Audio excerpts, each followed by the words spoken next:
Hello, Andre. I am back with Sprint7. This was definitely a much easier, I guess, later week. I didn't implement the particle system, but I've been trying to fix up my game to make it look nicer and better and do other things. And then I've been kind of fixing bugs that have been popping up along the way, and then I also implemented more sound stuff. So I'll show you the game so far. Why isn't this going? Oh, okay. So I have implemented a UI. I have my health at the bottom. I have a little black bar yellow thingy that I made in Illustrator, and then also I have bullets for how many bullets that you can fire. Currently they're not connected to the firing system, but I have an actual firing system in place where, like, if you fire 3 bullets, you won't be able to fire anymore. So I'll do this. So 1, 2, 3, and then I can't fire anymore. But then, if I go to the ammo box, which for some reason the texture is not showing up, which I will ask you about in class, it will restore the ammo, it'll disappear, and then I can fire again. So I'm going to try to make this game a little bit more, strategic. So then you actually have to watch, like, how many bullets that you're using, and, to be able to kill the enemies. What I'm going to be doing next with this game, obviously I'm going to be connecting the health with the health, and then the ammo UI with the ammo, so then these bullets will disappear when that goes. The second thing that I fixed, which was actually not a bad bug, but it was something that I didn't notice until I had put the terrain in, and I was trying to do this.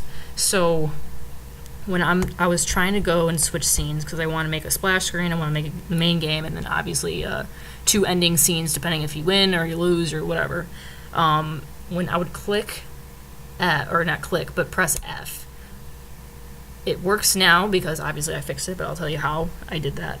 But it would crash in right after it would get out of the button press for F. So after it would switch scene, it would crash and be like, oh my god, like, there's, like, things here that, like, you deleted it, and they're deleted, and we're trying to do stuff, and I can't do it anymore. So I had to literally go into the system, and basically I had to create a new scene change command, which basically just it just sets the scene, and I have a privately set active scene and a regular set active scene. So I had to basically put this into the broker, so then it would do all of its broker things and then not, like, crash. It's pretty complicated, but let's see. So scene manager. So essentially I had to privately set active scene, which is called from the set active scene, which you just publicly call. It checks if there's an active scene pointer. If it's null, obviously it creates privately calls the active, or the active function. And then I have a change command now, so making sure that the change scene, like, there's nothing in it, and then I'll make a new change scene command. So pretty much like recycling with this stuff to make sure I'm not using stuff over and over and over again.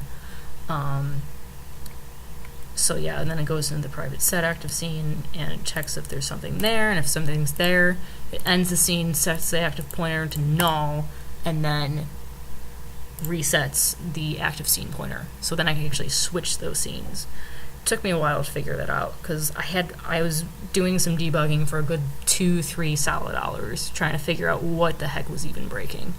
But I'm pretty proud that I got this figure out, because that would have been bad if I would have done that like when I was trying to make the final sprint. So I did that. Let me see. Oh yes, sound stuff. Oh my god. Audio. So I've made an audio source class, which I can set a location of audio source. I set the source's volume, the channel group, audio clip, if a sound is 3D, and the pitch. Pretty simple. And this can be called on any of the game objects. So frigate, the tiger, even I guess the scene itself if you want. Pretty easy, not too bad. So yeah, so for next week, what I'm going to be doing, I'm going to do the 3D listener stuff, so get that in, and then do the 3D reverb, get that in, and then for the game itself, I want to pretty much have a finished-ish looking version of the game. A lot of the UI assets, I actually make those because I like to, but I'll be doing that. Yeah, I can't remember if I'm forgetting something. Well, I want to get a lot of this done so then I could put this on my website, because I have also been using my time applying places. Yay! Yeah, so that's it for now for this week. Yeah, thanks.